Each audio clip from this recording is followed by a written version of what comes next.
not yesterday. I woke up like any other day, got ready. What I do mostly on Saturdays is do the finishing touches on the film and get ready to show you guys on Sunday. So I go down to my car, turn the key, car's dead. I'm talking nothing, dead. Now, I have an electric car. So it's not a normal kind of car in terms of jumping or anything like that. Now, the other thing that happened besides the car being dead is the key stuck in the ignition and wouldn't come back out. Now, there was a time in my life where they would have heard me screaming from Encino to New York. Instead, being, we got to walk our talk around here, I was like, okay, my life works. Somehow, this all works out. I make it to the center. I get the film done.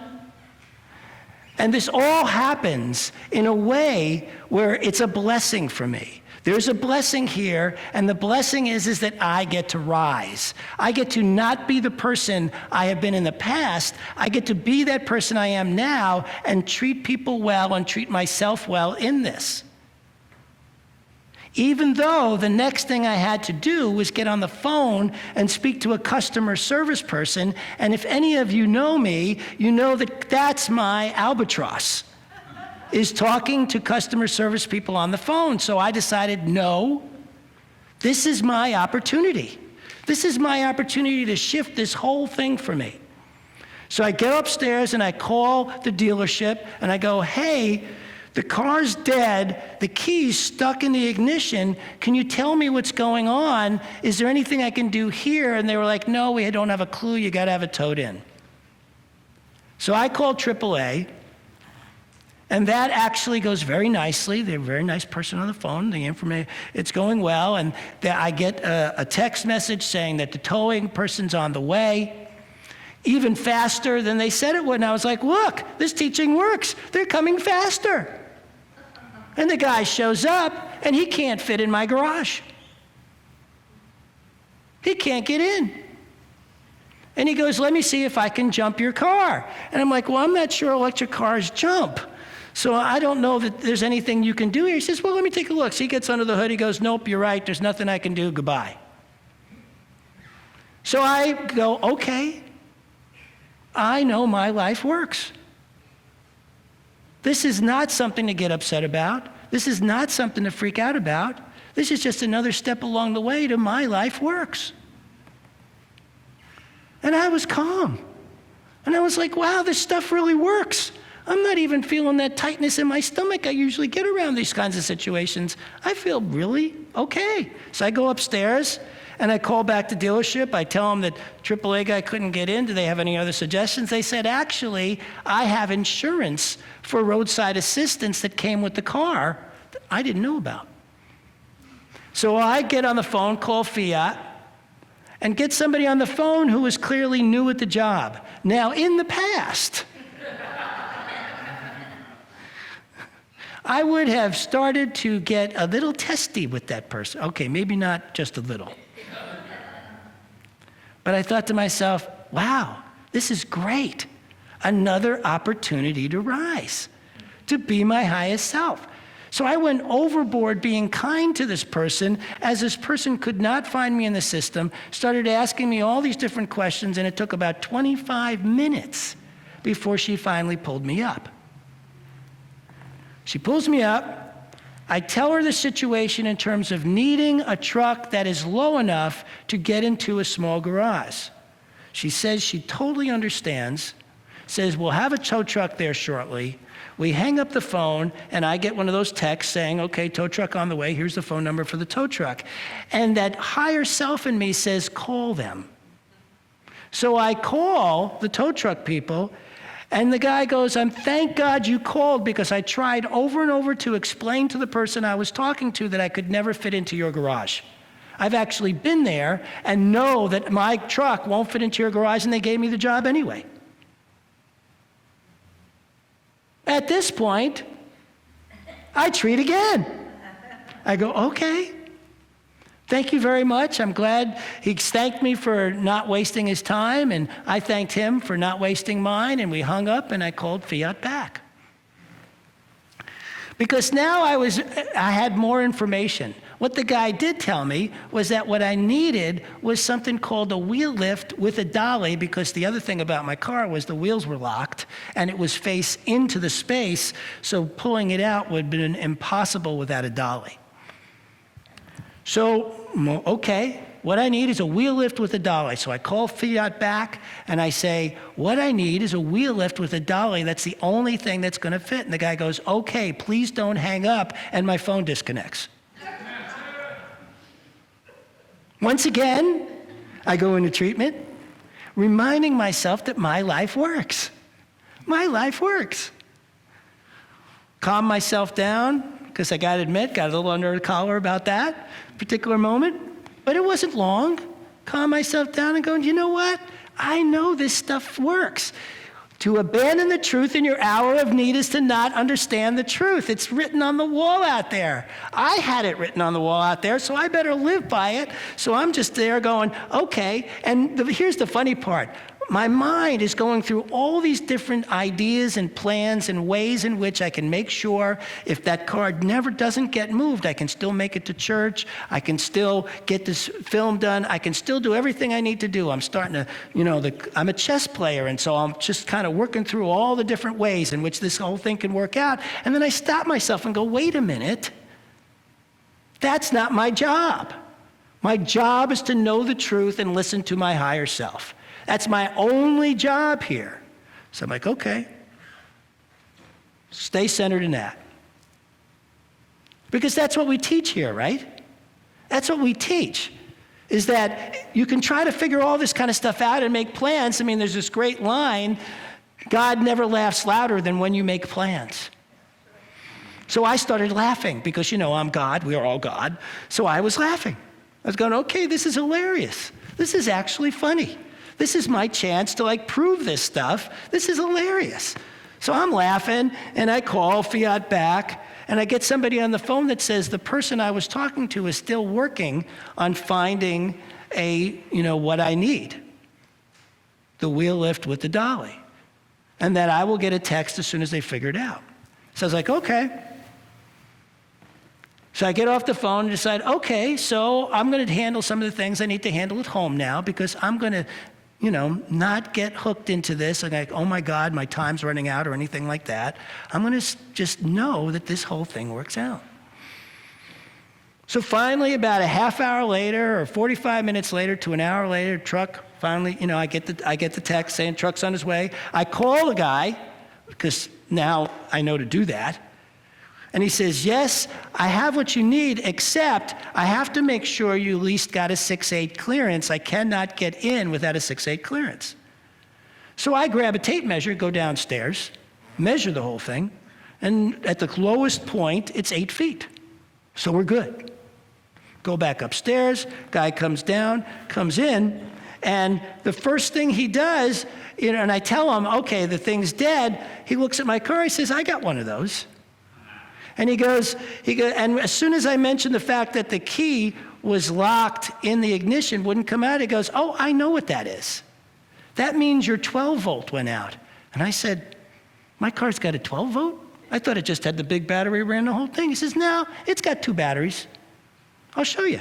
And so we open up the hood, he pulls off this other piece, and sure enough, there was a normal 12 volt battery. I didn't even know I had.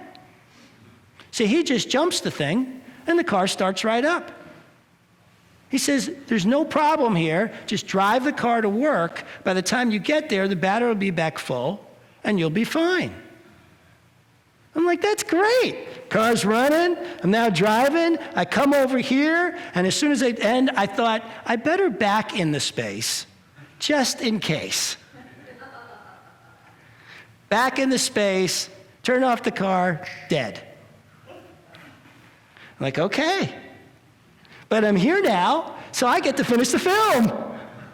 So I come in, I finish up the film, and while it's rendering and doing all that computer stuff it does, I call AAA and say, all I need is a jump, because now I realize I'm going to get a jump. I'm just going to take it over to the dealership, drop it off there, boom. They close at 3 o'clock.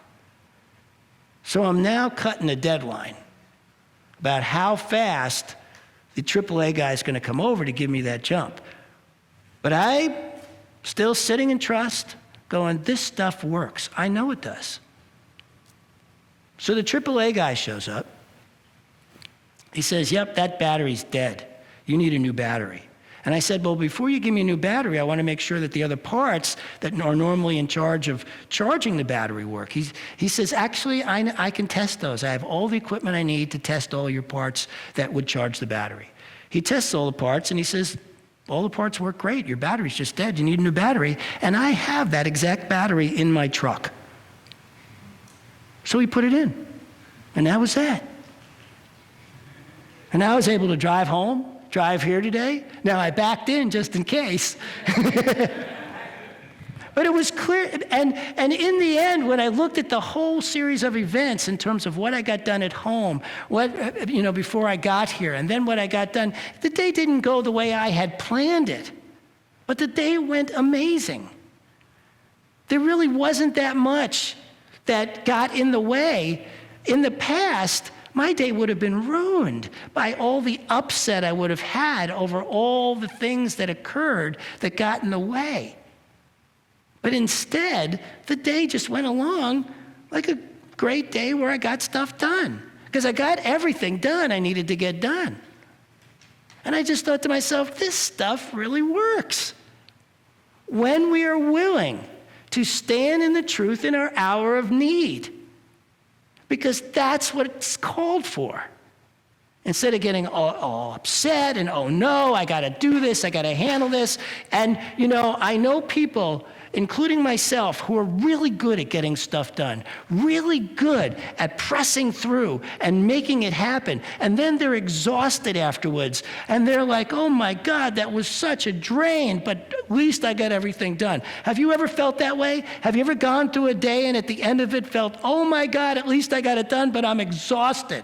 Well, I got through this day getting everything done, and I was energized. Because that's what's possible when we stand in the truth. So you can get through your day, and you can get everything done you want and be exhausted, or you can actually believe in what we teach here, practice what we teach here, because that's really the key. There I was practicing. I'm no master at this, but I sure know how to practice. And that's so key in what it is we teach. We teach that we are powerful, creative, spiritual beings in our lives' work. We teach that there is no circumstance that comes out that we cannot rise and be our best at. And I was so proud of myself for rising. However the day went, and it went great, but even if it hadn't, I would have felt really good about how I was being in all of it. I treated everybody kindly. I treated myself kindly, because I am really good at getting on my own case. Anybody here good at getting on their own case? I didn't do that. And even when I just had the inkling of doing that, I was very quick to go, this is a really good time to love myself. I don't know how many times I said that line, this is a really good moment to love myself. This is a really good moment to love myself. This is a really good moment to love myself. Over and over as often as I needed it, so that I could feel really good about what it was, how I was being, because in the end, our lives are being created out of how we are being, not out of what we are doing. But when we take action out of how we are being, when we are being our best, that's when life comes to life. That's when life comes alive. That's when miracles happen. My son, he was telling me that he was in Texas in the middle of nowhere and got a flat tire, and the first thing he did was treat. The first thing he did was know the truth. And then he pulls into a gas station where there's a tire shop right across the street. But because it's 7 a.m. on a Sunday, it's not open. It turns out the person next to him in the gas station was a friend of that guy who owned the shop, gave him a call, and within 15 minutes he came over, opened it up, and sold him a tire. On a Sunday when the guy's normally closed. He just happened to show up at the perfect time where the friend was standing right there. That's what's possible. Those kind of miracles, when you can't plan stuff like that. And that's the real key to all this, is the deeper we can trust and know the truth, the deeper miracles occur. The deeper we are actually grounded in the miracles of life. Each of us, all of us, has this power, has this presence within us to be that grounded. It worked for me, it works for my son, there's lots of folks here it works for. It can work for each and every one of you if you are willing to ground yourself in the truth. Thank you. I love you.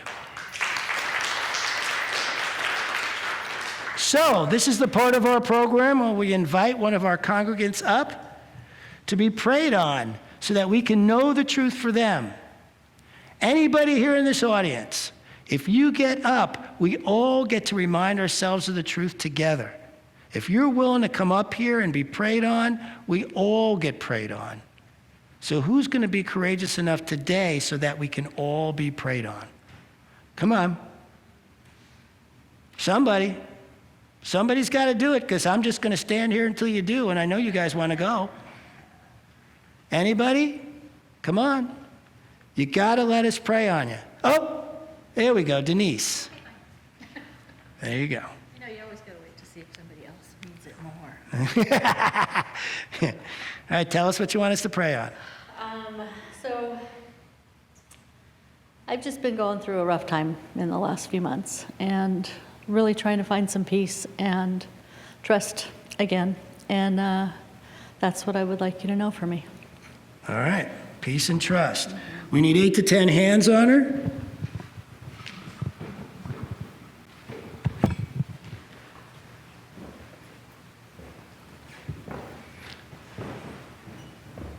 Two, 4, 5, 6, 7, at least one. There you go, come on.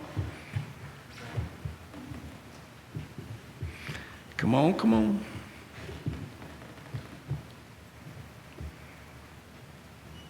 All right, so take a deep breath, close your eyes and relax. And we always start within our own hearts. Feel the love, the healing, and the presence within your own heart.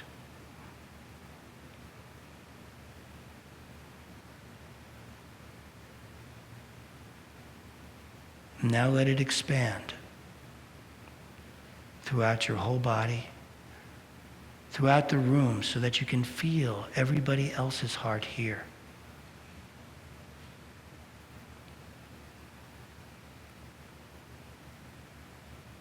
The power, the presence in being together in a group like this, a community, a family.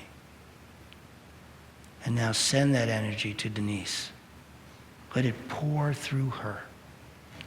This power, this presence, this healing energy, knowing trust and well-being. Know for Denise that her life is magnificent, that it works simply out of being the powerful, creative, spiritual being she is. Send her love and light, healing.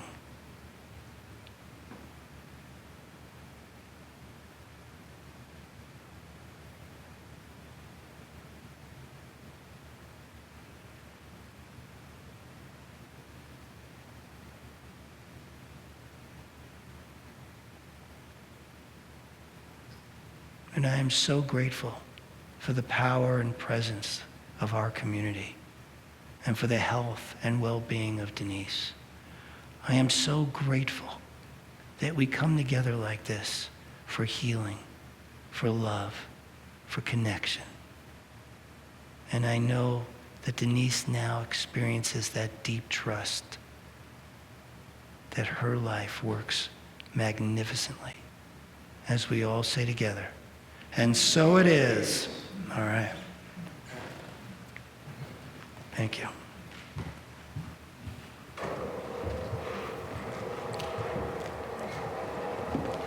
All right. Take out what you're going to give and hold it in your hand. Doesn't matter whether it's $1, $10, $100, $1,000. Deeds of property, diamonds, gold. Hold it in your hand, because its power, its presence, it serves life. And let's say together, God is the source of all supply. Money is God in action. What I give, I receive multiplied abundantly. All that God is, I am, and so it is.